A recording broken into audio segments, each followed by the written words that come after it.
Hey guys, tonight we slip into a different time. A time of clinking chain mail, creaking drawbridges, and a whole lot of questionable hygiene. You're not just watching from the sidelines. Tonight you are the medieval knight. Imagine the chill of stone beneath your back. You're lying on a straw mattress, scratchy wool against your skin, a thin blanket pulled up to your chin. Outside your narrow window slit, the sky is still painted navy, dotted with stars. It's early. Too early. But the cock is already crowing, again, and the castle's courtyard is stirring with slow, grumbling life. You stretch, and your shoulder pops like a rusty hinge. No soft pillow here, just your own arm. The smell of your armor, sweat, iron, and something that might be mold, lingers from yesterday. You'll wear it again today, but for now, you're just glad to not be suffocating inside it. So, before you get comfortable, take a moment to like the video and subscribe, but only if you genuinely enjoy what I do here. Also, let me know where you're watching from and what time it is. I always love seeing where in the world we're drifting off together. Now, dim the lights, maybe turn on a fan for that soft background hum, and let's ease into tonight's journey together. You swing your legs off the mattress and immediately regret it.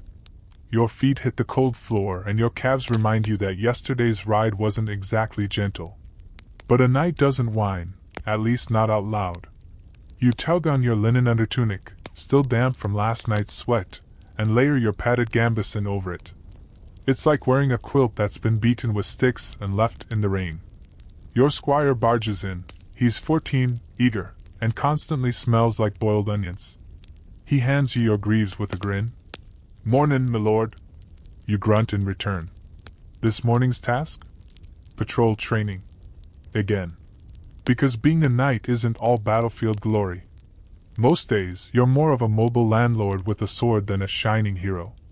You've got fields to check, taxes to enforce, and the occasional pig theft to investigate.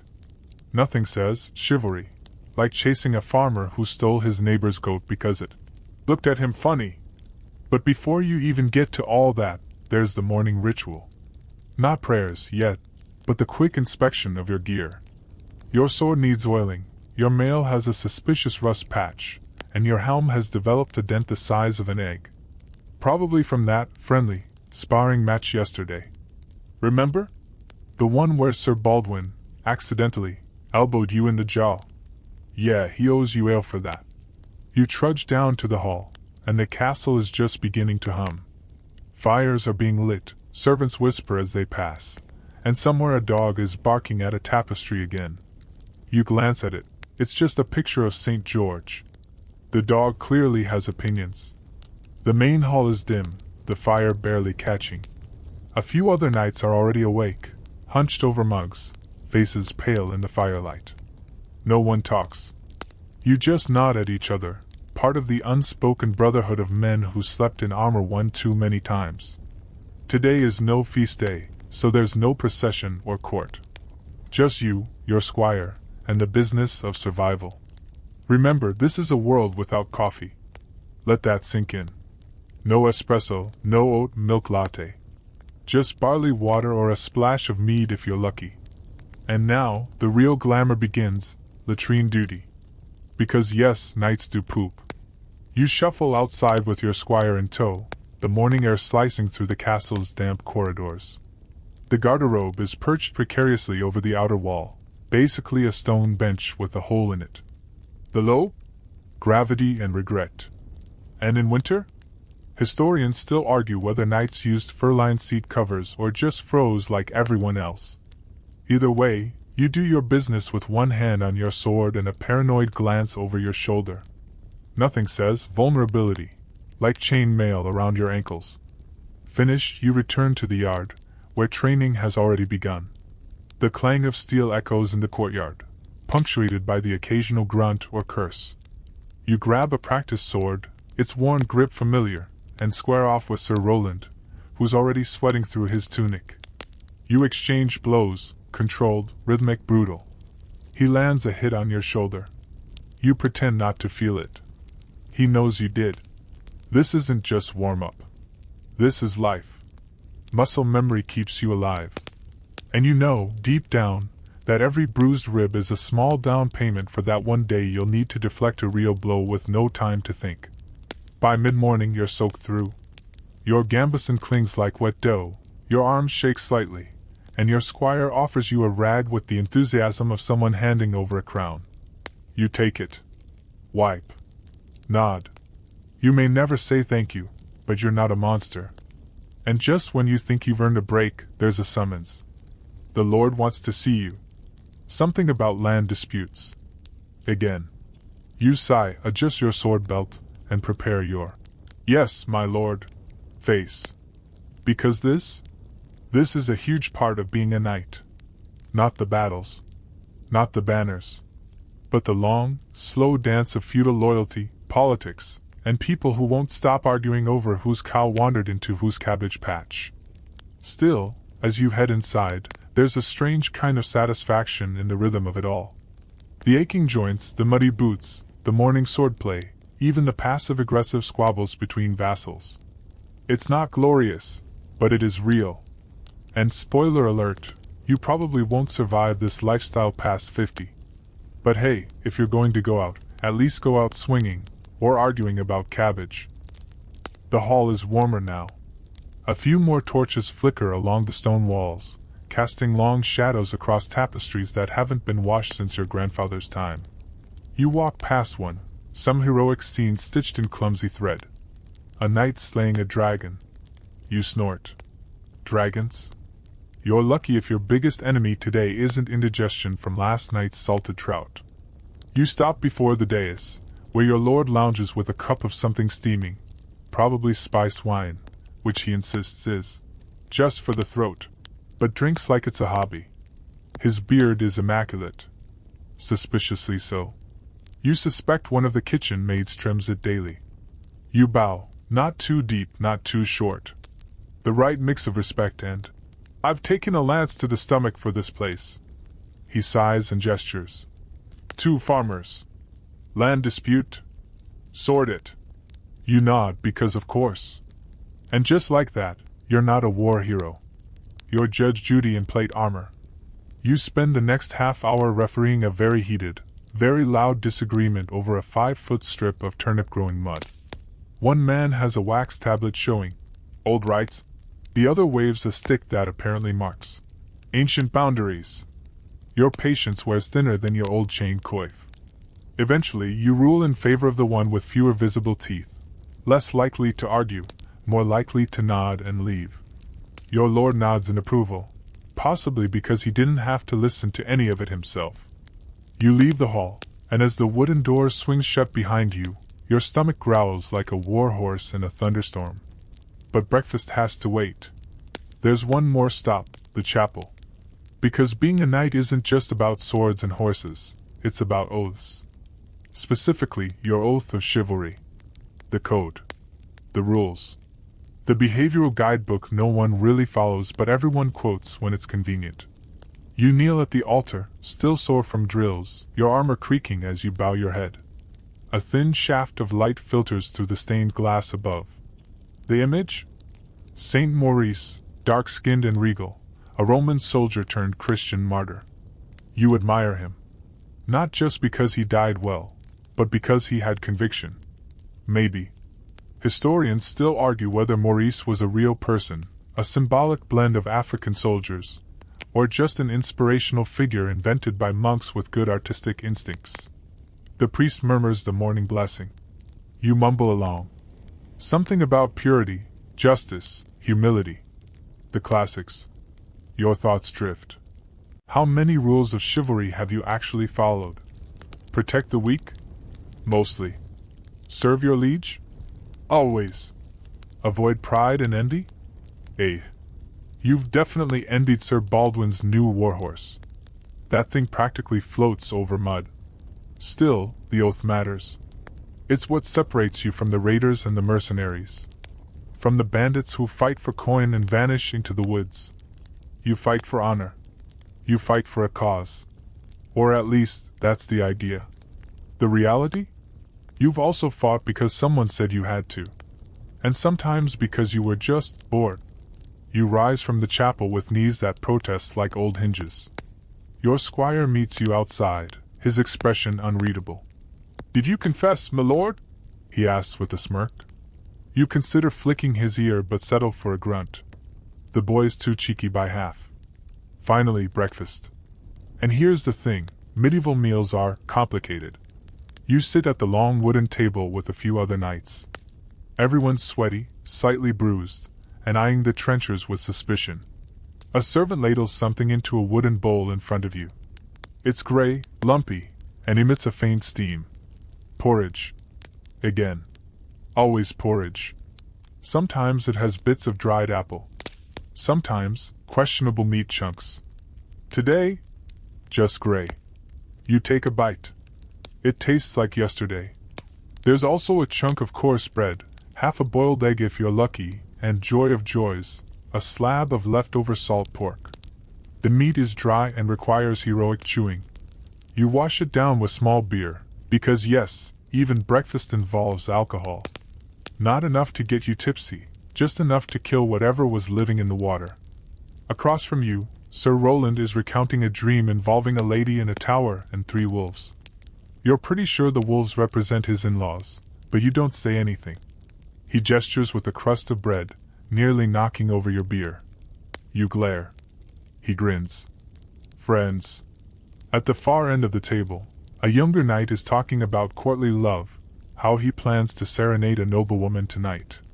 Everyone groans. Last time he tried, he brought a lute, forgot the words, and got pelted with stale pastries by the kitchen girls. You finish your meal and dab at your beard with a sleeve. No napkins here. Just dignity and linen.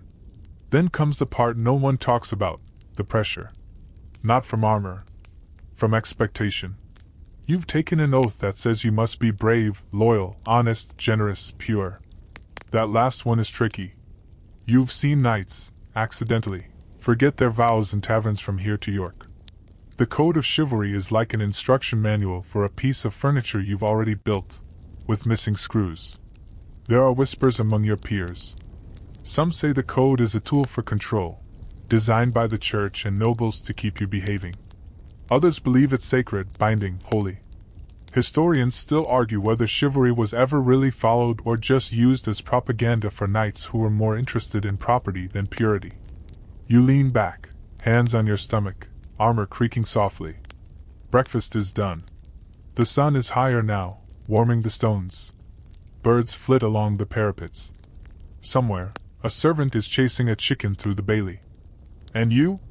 You're thinking about your next move. Because today isn't just another morning. Something in the air, maybe the clouds on the horizon, maybe the scent of coming rain, says today will test your code, your skills, and your appetite for whatever's in that next bowl of porridge. One thing's for sure, your armor isn't getting any lighter, and your conscience isn't getting any cleaner. You'd better hope the next few hours don't ask too many hard questions. But they will. They always do. The clatter of hooves and the scrape of steel echo through the courtyard. You step out into the late morning light, squinting beneath your helmet's visor. It's time for sword practice, and no, it never gets easier. Your muscles are already protesting, but this is your duty. Besides, if you skip out, Sir Baldwin will never let you live it down. He's already flexing across the yard like a peacock in plate mail. You stretch a little, roll your shoulders, then pick up your training sword. It's heavier than it looks, its wooden edge nicked and worn from 1,000 practiced blows. Your squire, ever eager, brings over your shield with the enthusiasm of a child handing over a birthday cake. You take it with a grunt, strap it on, and step into the ring. The ground beneath your feet is half mud, half stone, and entirely treacherous. One bad step and you're face first in the dirt. Like poor Sir Cedric last week, he tripped on a rock mid-lunge and landed squarely in a pig trough. The pigs were not amused. Your opponent today is Sir Baldwin himself. Wonderful. He's a full head taller, and has the confidence of someone who's never lost a duel, and will tell you that every time you meet. You raise your shield and give him the traditional nod. "Try not to cry this time," he says, smirking. You respond by charging. Not your most subtle move, but it catches him off guard. Your sword thuds against his shield, and you pivot, attempting a low sweep. He stumbles back, then recovers with a grunt, retaliating with a hard swing toward your shoulder. The impact rattles up your arm, even through layers of padding. The rest of the knights circle around, offering encouragement in the most sarcastic form possible. "Nice swing, Baldwin! Did you mean to hit the air? Don't lose to him again, he'll write a poem about it." You parry another blow, sweat beading beneath your helm. This isn't just training, it's reputation maintenance. You're not trying to win glory. You're trying not to become this week's punchline. The match lasts nearly 10 minutes. Blades clash. Boots slip. You land a solid blow to Baldwin's side, and he yelps in surprise. He retaliates with a cheeky tap to your helmet and laughs like it's the best joke in Europe. Eventually, the marshal calls it off. You're both breathing hard, armor creaking like a haunted pantry. You remove your helmet, revealing a face as red as your family crest. Baldwin claps you on the back hard enough to nearly dislocate a lung. "Well fought," he says, with just enough mockery to sting. You manage a grin through the exhaustion. Truth is, he's insufferable, but he's also reliable in a real fight. You've seen him hold the line against raiders. You trust him with your life, just not your wine. After the match, it's time for foot drills. Your squire drags out the wooden dummies, most of them missing limbs from past practices. You spend the next hour going through forms, high guard, parry, side slice, pivot. Over and over. The rhythm becomes a kind of meditation. Step. Swing. Block. Breathe. A few younger squires watch in awe. One of them whispers, "Look, it's him." You pretend not to hear, but inside, a small spark lights up. Maybe, just maybe, you're still worth admiring, even with the odd gray hair sprouting beneath your coif. Then comes the part you dread, the horse drills. Your destrier, Thunder, is already saddled and looking as smug as a horse possibly can. He's massive, dappled gray, and has a habit of snorting at you whenever you fumble the reins. You mount with effort, grace is for squires, and grip the pommel as Thunder prances sideways just to test your balance. You guide him into the list field, where the tilting quinton waits. It's a wooden post with a shield target on one end and a swinging arm with a sandbag on the other. The idea is simple. Hit the shield hard enough, then duck or ride fast enough to avoid getting whacked in the head by the sandbag. Spoiler alert, it's never simple. You charge. The lance lowers. You strike the shield cleanly, and immediately take a sandbag to the back of the helmet. The squires burst into laughter. You don't blame them. You've done it to others. You reset and go again. And again. On the fourth try, you actually manage to hit and dodge. Barely. Nearby, Sir Baldwin hits it on the first try and rides off like he just won the Holy Grail. By the time the drills end, your thighs are jelly, your arms noodles, and your temper teetering. But you learned something today. Your form is sharper, your timing quicker, and you almost didn't fall off your horse. You slide down from Thunder, who flicks his tail in your face like a sarcastic curtain call. As you're brushing him down, yes, knights groom their horses too, your squire asks. "My lord, why train so much when battles don't happen every day?" You pause. Look at the boy. Then gesture at your aching shoulder. "Because when the battle does happen," you say, "you don't get to pause for practice." The squire nods, clearly filing that away for future bragging rights. The thing is, training isn't glamorous. It's repetitive. Painful. Half the time, you smell like wet leather and frustration. But it keeps you alive. It sharpens the edge of your instincts, so when the real thing comes, when arrows fly, swords flash, and the battlefield screams, you don't freeze. Historians still argue whether knights spend most of their time in battle or training for one that rarely came. Some say knights were glorified thugs, others say they were elite warriors honing their craft. The truth, as usual, probably lies somewhere in the mud between. You return your gear to the armory. The squires will clean it, poor souls, and you finally get to sit down. Just for a moment. On a wooden bench. In the sun.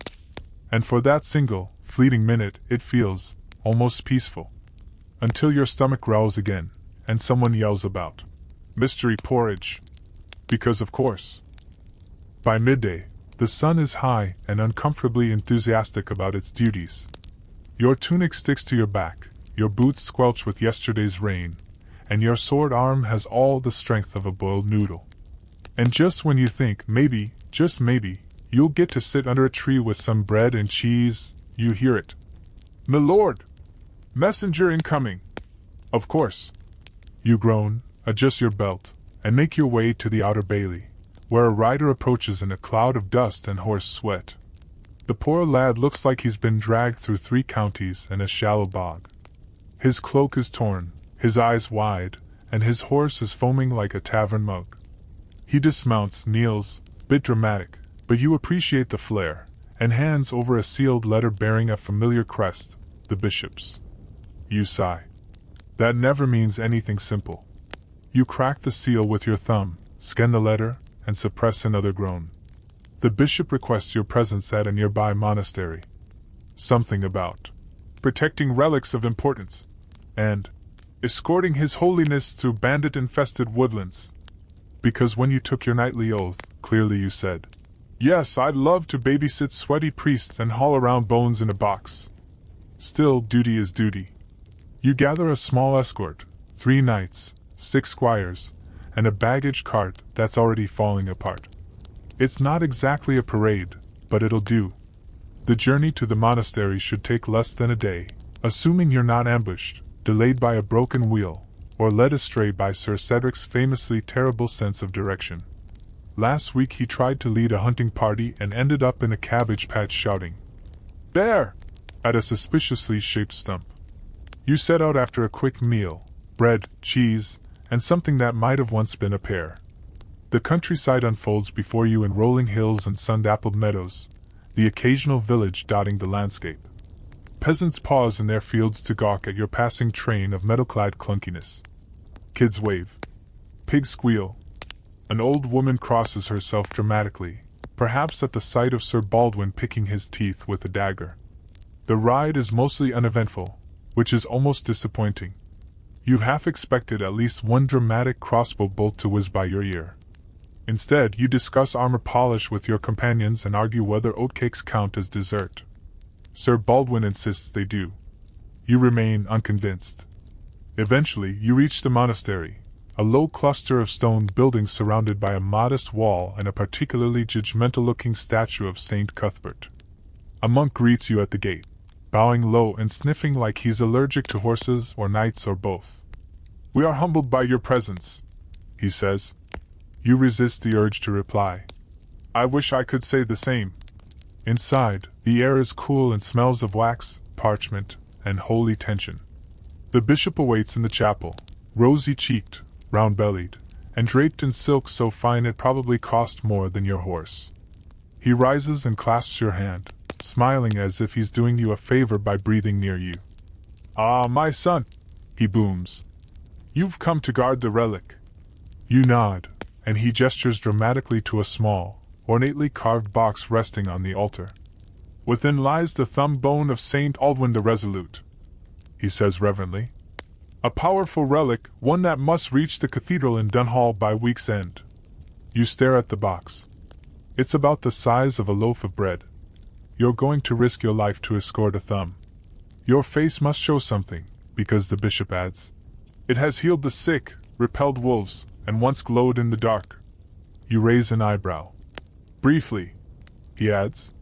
Historians still argue whether relics like these had genuine cultural power, or whether they were medieval marketing tools for drawing crowds and coin to local churches.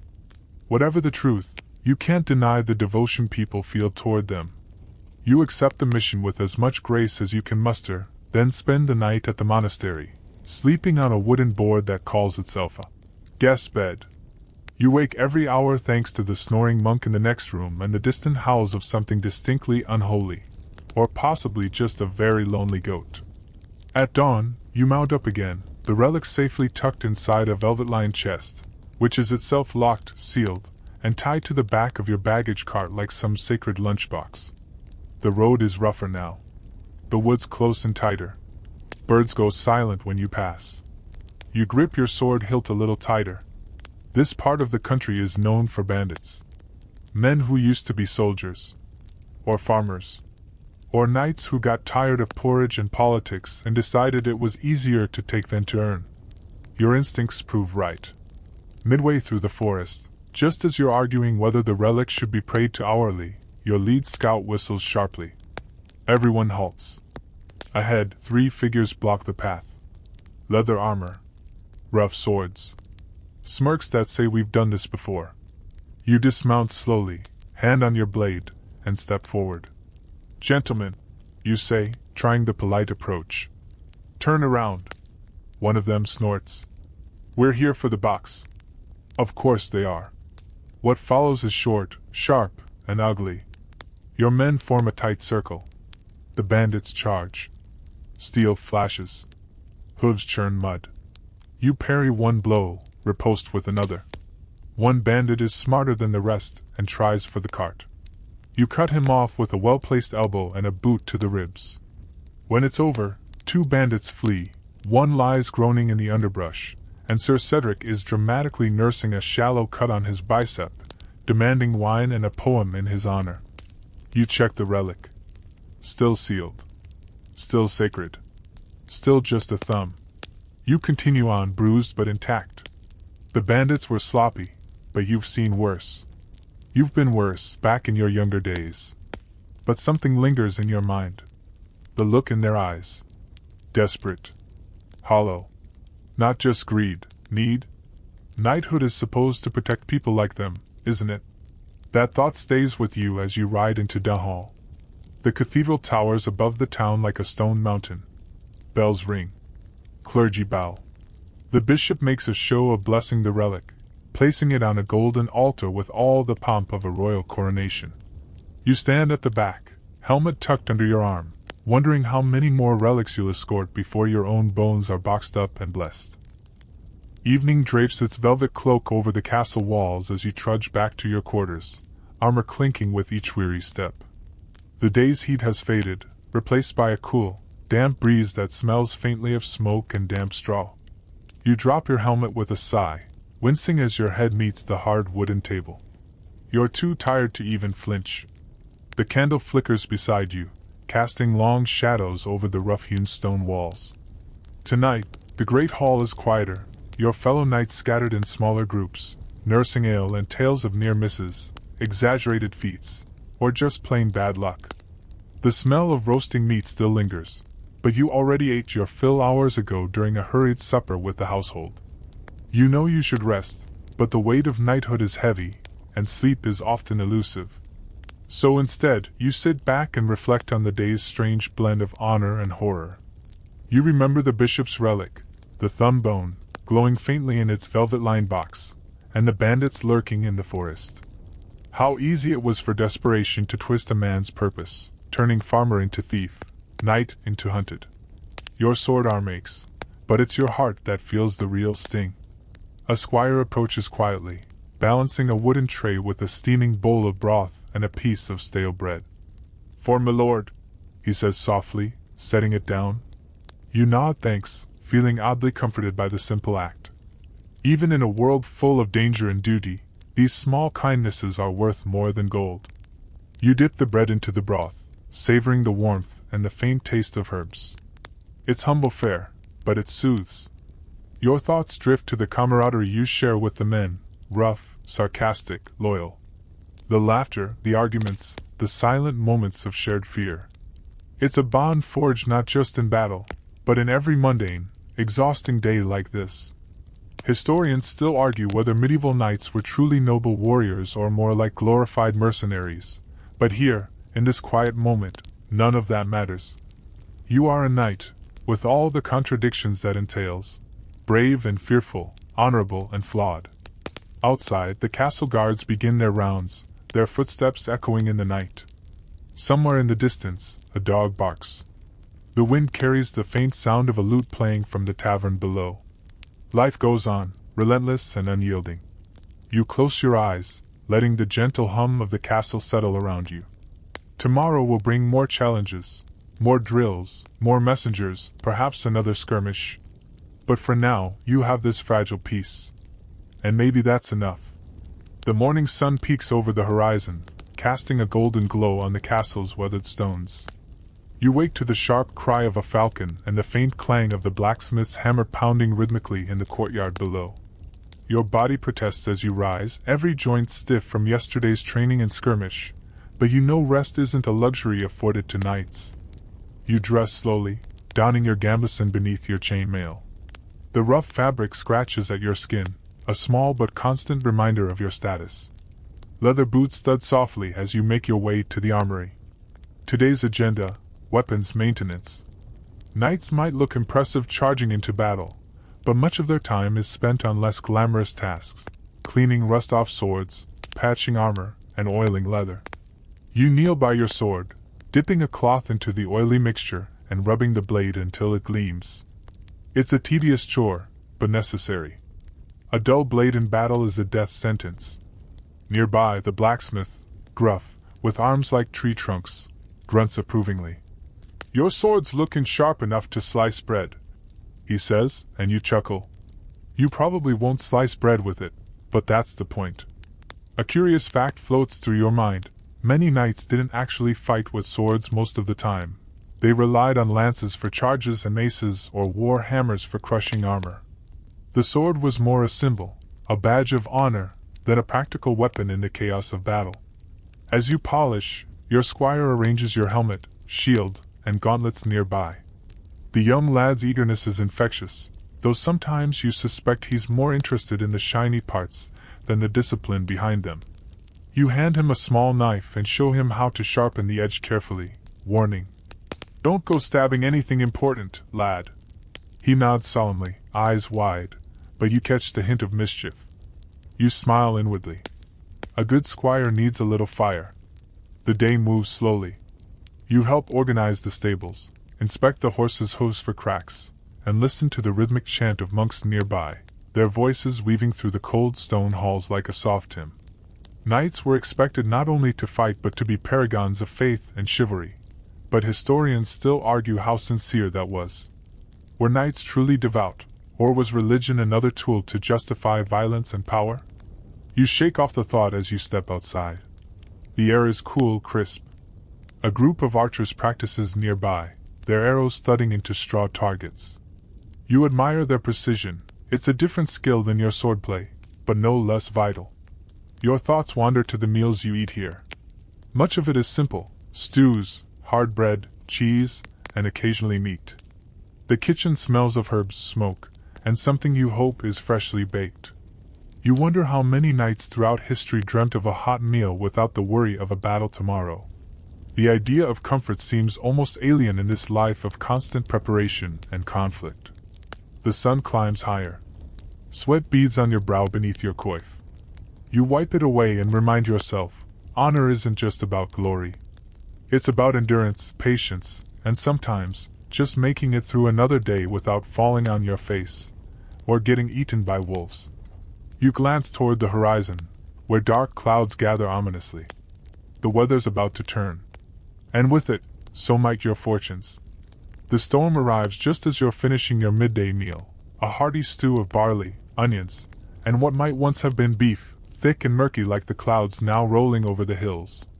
Thunder rumbles low, a growl from the heavens, and the wind kicks up, rattling shutters and whipping loose straw into a miniature cyclone around your feet. You hurry to the stables to secure your horse, a steady gelding named Bramble, whose coat is mottled and dusty but whose eyes are bright and steady. The animal's breath steams in the chilly air as you fasten the saddle and tighten straps, your fingers numb despite the effort. Medieval storms are less about gentle rain and more about nature announcing its unfiltered fury. The skies open with a sudden, drumming torrent, water cascading from the eaves and rivulets that soak your gambeson in seconds. You curse softly, tugging your hood up, wishing for the luxury of a raincoat, or better yet, a climate-controlled ride like in those fancy carriages you hear nobles bragging about. But here you are, soaked to the bone, the mud sucking at your boots like it has a personal vendetta. The path ahead is slippery, a quagmire of muck and puddles. You lead Bramble out of the yard, grateful for the familiar weight of the reins in your hands. There's something primal about riding through a storm, a raw connection to the earth and sky. Lightning splits the sky in jagged white scars, illuminating the twisted branches of ancient trees that lean in like conspirators. The wind roars in your ears, drowning out even your own thoughts. Your companions struggle behind you, some cursing, some silent, each man focused on keeping footing and horse steady. One of the squires slips, lands hard in the mud with a splash that's equal parts comedic and painful. You help him up, and he glares at you like you personally caused his fall. It's moments like these that remind you, being a knight isn't just about shining armor or noble deeds. It's about endurance, grit, and a refusal to quit, no matter how miserable things get. You push onward, the forest seeming darker and more menacing under the storm's assault. The path narrows, roots jutting out like broken bones, and you almost miss the glint of steel, a bandit's trap, carefully hidden in the mud. You signal to the others to halt, defusing the snare with careful precision. Your pulse races. Bandits might be lurking, yes, but nature itself is a far greater adversary today. Historians still argue whether knights were often better at surviving nature's hazards than enemies on the battlefield. It seems your answer rides muddy and dripping beside you. By late afternoon, you find shelter in a ruined abbey, its crumbling stone walls offering at least a semblance of refuge. You stack wet cloaks over a small fire, trying to coax warmth from damp logs. The monk's chants you heard earlier feel a world away. Your men settle in, faces tired and grim, eyes reflecting the flickering firelight. Sir Baldwin swears this is exactly the kind of place where ghosts like to haunt, prompting groans and eye rolls. You join in with a low chuckle, though part of you can't help but glance nervously into the shadows. As the storm rages on outside, you think about the irony, sworn to uphold order and justice, yet here you are, huddled in a ruin, vulnerable and uncertain. Honor feels fragile, hanging on a thread woven from faith, courage, and sometimes sheer luck. The rain drums steadily against the stones. You pull your cloak tighter and lean back, letting exhaustion settle deep. Tomorrow will bring more trials, of that you are certain. For now, you close your eyes and listen to the storm's lullaby. Dawn breaks slowly, hesitant like a reluctant visitor. The storm has passed, leaving the world washed clean and smelling sharply of wet earth and pine. You push yourself upright on the cold stone floor of the ruined abbey, joints stiff but spirits oddly lighter than last night. Outside, the sky is a pale blue canvas smeared with soft clouds, and the birds have returned to their morning chorus. You take a deep breath, savoring the crisp air, while the men prepare to resume the journey. Everyone moves quietly, the lingering fatigue tempered by a renewed sense of purpose. Packing up the wet cloaks and gathering your gear, you notice a faint glimmer in the rubble, a broken fragment of stained glass, its colors catching the early light like a jewel lost to time. You pocket it absent-mindedly. Something about it feels significant, though you can't say why. The forest path awaits, winding and shadowed, promising both safety and danger in equal measure. You mount Bramble, feeling the familiar weight of leather and steel settle comfortably against you. The men follow suit, forming a loose procession that trundles forward beneath the canopy. As you ride, you pass small clearings dotted with wild flowers and mushrooms, the aftermath of the storm evident in bent branches and scattered leaves. A rabbit darts across the path, nearly colliding with Sir Cedric, who yelps and nearly loses his saddle. Laughter bubbles up, breaking the tension. These moments of levity are vital. They remind you that beyond the armor and oaths, you are human, prone to clumsiness and joy alike. The monastery you seek is still hours away, perched on a hilltop overlooking the valley. Its whitewashed walls gleam in the sunlight, a beacon of hope and sanctuary amid the wild. You recall that monasteries were often centers of knowledge and learning, not just religious devotion. Monks tended to medicinal herbs, copied manuscripts, and sometimes, just sometimes, plotted political intrigue. Historians still argue how much monks influenced medieval warfare, either through prayer or by supplying intelligence. You suspect it was a bit of both. As you approach the gates, the air changes, thickens with the scent of incense and damp stone. A chorus of bells tolls the hour, their pealing notes weaving through the trees. A small group of monks gathers to greet you, their faces serene yet lined with weariness. They bow deeply as you dismount, eyes flickering to the velvet box strapped to your saddle. "Blessed be," one murmurs. "You carry a heavy charge." You nod, feeling the weight as keenly as the physical burden. The relic is a symbol, a promise, and a target all at once. Inside, you're led through cloistered gardens, past rows of herbs and flowers, to a chamber where the relic will rest for safekeeping. The room is simple but meticulously clean, bathed in soft light filtering through colored glass. The monks handle the box reverently, murmuring prayers that echo softly against stone. You watch, fascinated by their devotion, wondering if the relic's power lies in faith, or in the stories woven around it. A curious thought strikes you. Medieval knights swore to protect not just lives but also faith and knowledge, yet many of these sacred places were vulnerable to violence and theft. The tension between war and worship is a constant undercurrent in your world.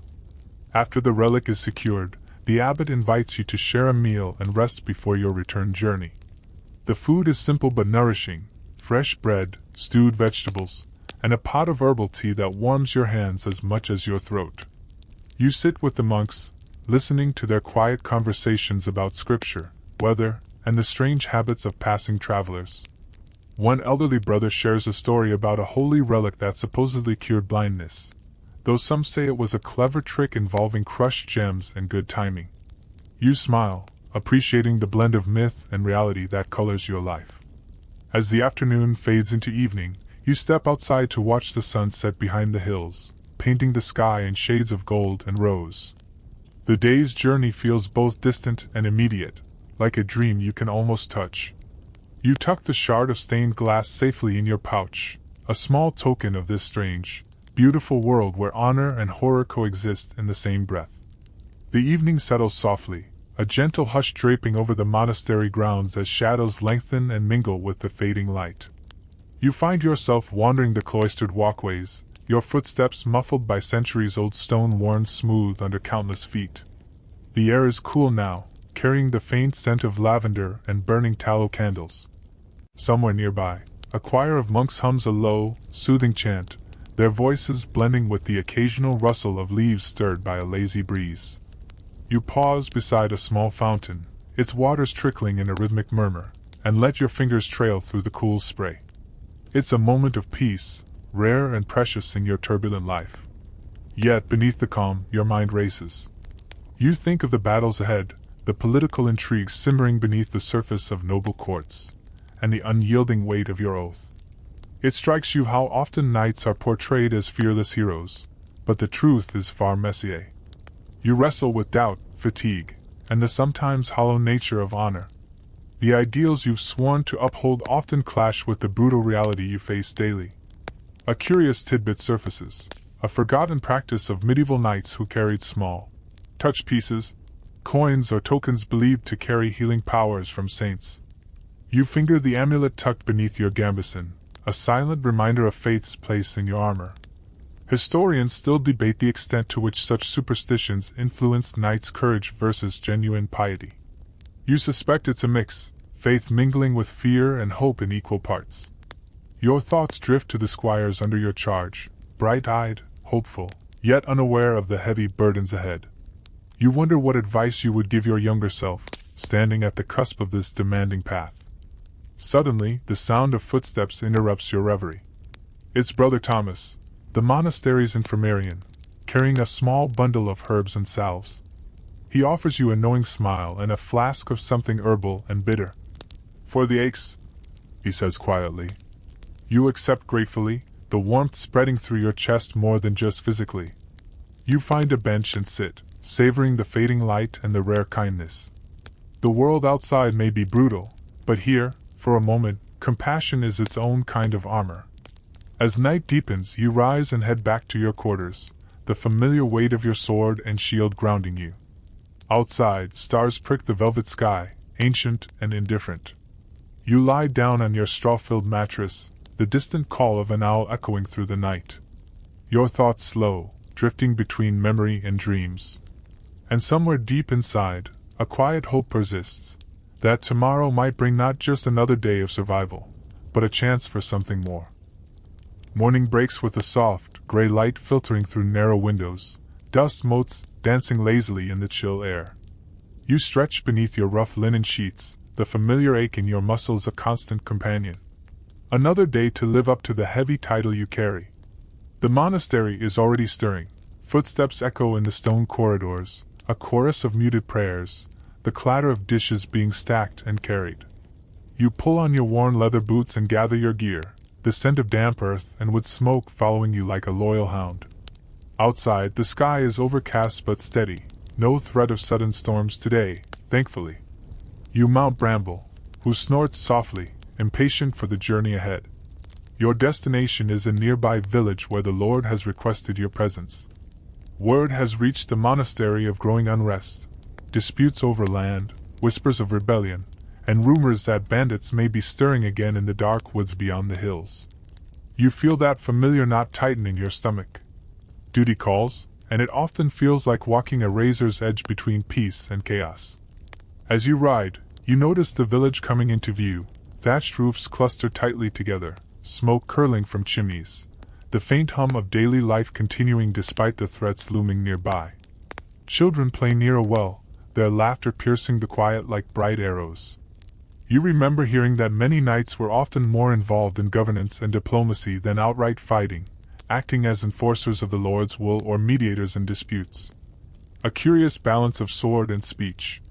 Historians still debate whether this role diluted the romantic image of knights or showcased their adaptability. You figure it's probably a bit of both, an old myth meeting harsh reality. You dismount and are greeted by the village elder, a weathered man with deep lines carved by years of worry and hard work. His eyes flicker with cautious hope as you introduce yourself.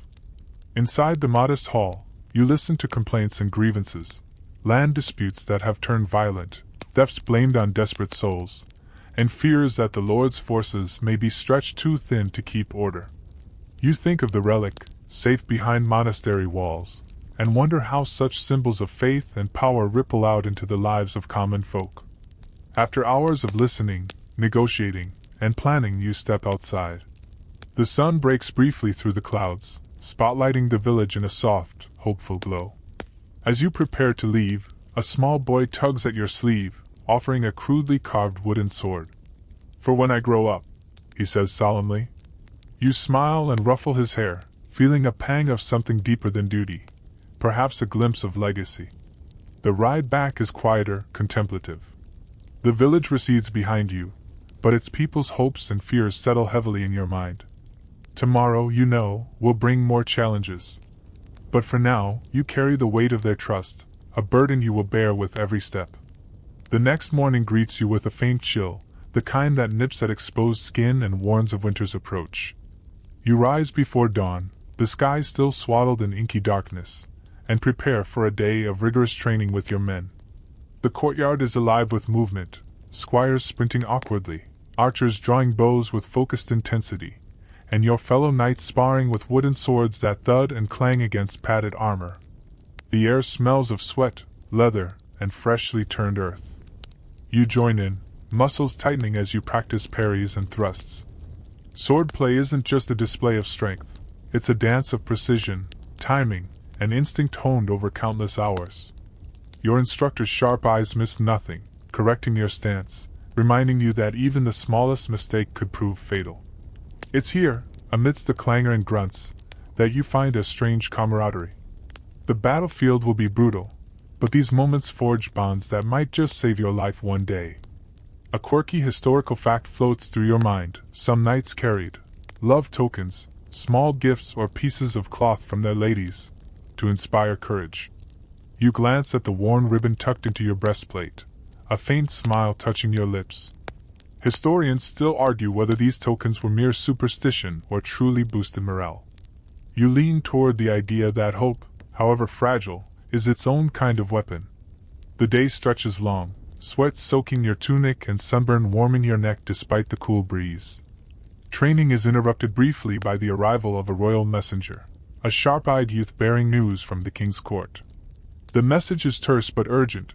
Nearby territories are stirring with unrest, and your presence may soon be required in matters far more delicate than swordplay.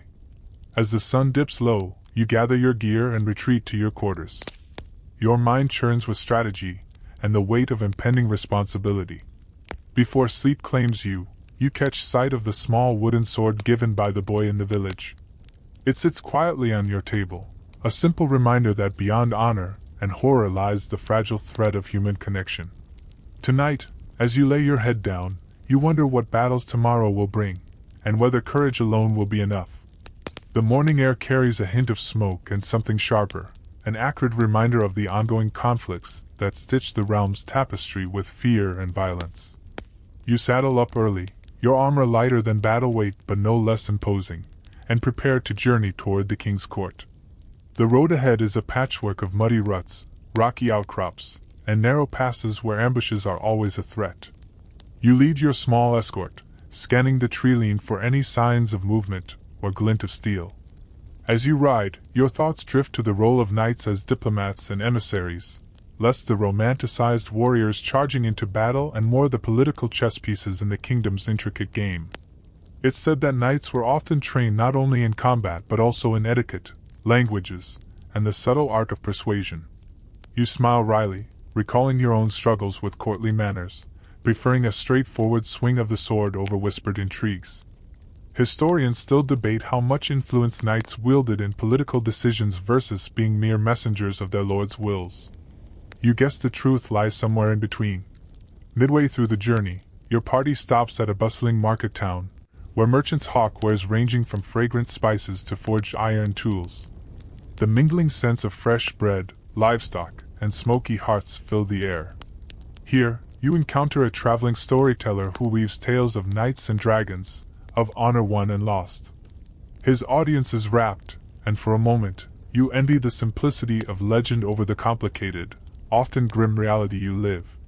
The storyteller shares a curious fact about knights who practiced falconry, not just a noble pastime but a way to sharpen focus and bond with their birds. You watch a trained falcon perched gracefully on a handler's gloved hand, its keen eyes scanning the crowd. The sun climbs higher, and you mount up again, the road stretching ahead like a ribbon of uncertainty. As you near the court, the distant sound of horns and clatter of armored men signals the kingdom's pulse, alive with ceremony, ambition, and the ever-present undercurrent of danger. You steel yourself for the challenges to come, knowing that the line between honor and horror is as thin and sharp as your sword's edge. The court buzzes with an energy that's both intoxicating and exhausting. Voices rise and fall in heated debate, nobles parade their finery like peacocks, and the scent of incense mingles with the less glamorous aromas of sweat and spilled ale. You navigate the labyrinthine halls with practiced ease, nodding curtly to familiar faces and ignoring the not-so-subtle glances from those who see you as little more than a warrior-suited delivery boy for royal decrees. Your mission here is clear but delicate. Deliver the king's message, gather intelligence, and gauge the mood among the powerful players whose alliances can tip the balance between peace and chaos. The throne room is a spectacle of gilded wood, tapestries depicting ancient victories, and courtiers vying for favor. You present the message with the proper deference, watching as the king's advisors dissect its implications behind masked smiles. Behind the glitter, you sense the undercurrents of distrust and ambition. Political intrigue is a battlefield as dangerous as any war zone, where words can wound as deeply as swords. You recall a lesser-known fact. Some knights served as spies, gathering secrets, while maintaining their guise as loyal soldiers. It's a role that requires as much cunning as courage. Historians still debate how often knights cross these lines between soldier and spy, hero and traitor. The truth seems murky, shaded by perspective and propaganda. Your stay is brief but intense. You overhear whispers of rebellion brewing in borderlands, disputes over succession, and rumors of foreign powers seeking to exploit internal strife. In the courtyard, a minstrel sings a ballad about a knight who lost his honor but regained it through sacrifice, a story that rings hollow amid the court's glittering duplicity. As you prepare to depart, you meet a fellow knight, one who has walked these corridors longer and carries the weary look of someone who's seen the cost of power up close. He offers a simple piece of advice. Remember, the sword is easier to wield than trust. You mount your horse with that thought heavy in your mind, the court's spectacle fading behind you as the sun dips low. The road back is quiet, shadows stretching long. Honor feels like a fragile armor, sometimes brilliant, sometimes brittle. And you wonder how many fractures it will take before it breaks completely. Night cloaks the world as you ride beneath a canopy of stars, the familiar weight of your armor a comforting presence against the chill. The quiet of the countryside is broken only by the rhythmic clatter of hooves and the occasional hoot of an owl. This is the part of your life both exhilarating and lonely. The endless road, the shifting shadows, the uncertain horizon. Your thoughts wander to the toll this life takes, not just on body but on spirit. You remember the old tales of knights who carry not just swords but burdens unseen, guilt, loss, and the haunting memories of comrades fallen in battle. These ghosts follow you, whispering in the stillness. A curious tidbit drifts into your mind. Some knights believe that wearing certain herbs or stones could ward off evil spirits, or bring good luck in combat. You finger the sprig of rosemary tucked into your belt, a simple but powerful charm. Historians still argue whether these practices were widespread or the quirks of a few. You suspect that when facing death daily, any comfort, no matter how small, was worth holding on to. The night air grows colder, and you pull your cloak tighter. The moonlight paints the landscape in silver and shadow, turning familiar trees into towering sentinels. Your mind drifts to the home you left behind, the warm hearth, the laughter of friends, the soft whisper of peace. You wonder if those things still exist somewhere beneath the weight of war and duty. Suddenly, a rustle in the underbrush sets your nerves alight. You grip your sword, heart pounding, eyes scanning the darkness. It's only a fox, darting away like a flash of flame. A quiet laugh escapes you. Sometimes the scariest things are just the shadows of your own mind. As you press onward, the road seems endless, but your resolve does not waver.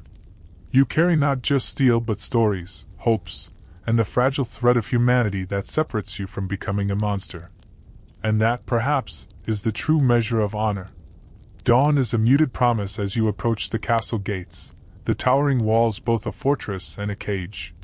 Your journey, long and winding, nears its end, but the weight of what you carry, both physical and invisible, presses heavy on your shoulders. You dismount, the familiar creak of armor sounding like an old friend's greeting and a reminder of battles fought and yet to come. The castle's stone corridors echo with history, whispers of nights past and the hopes pinned on those who walk these halls.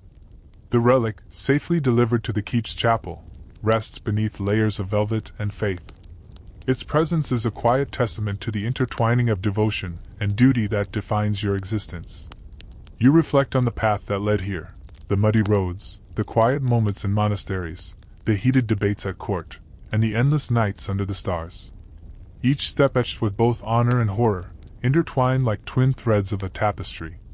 A little-known fact comes to mind: some knights participated in rituals to prepare their souls for the possibility of death, seeking absolution and peace.